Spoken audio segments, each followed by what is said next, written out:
let's talk about the actual investment strategies these ultra-rich, high-performing investors use. Now, we've all heard to never put all of your eggs in one basket, but how important is this really? According to David Swanson, an institutional investor who took Yale's portfolio from $1 billion to over $23 billion, says is extremely important to diversify. Remember the market crash of 2008? Many people lost their retirement funds, their homes, their savings. It was a dark time.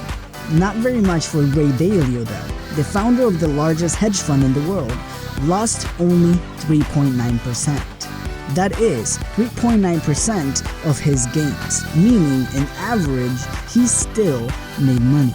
Now to invest, you need to have two buckets, your secure bucket and your risk growth bucket. In your secure investment bucket are investments that do not normally bring very exciting returns, but you're also not taking very much risks. Meaning, you won't lose nearly as much money when the market drops. And trust me, it will.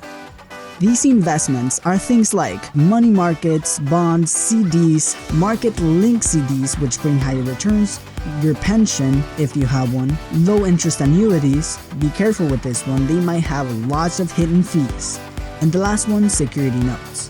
I won't go in much detail on how they work since I already covered most of them in my Investing Basics video. Now, of course, you will have to take a look at each individual asset and institution issuing it to assess its validity. Your risk growth bucket is where you take more risks, but you can get higher returns. Notice how I said can.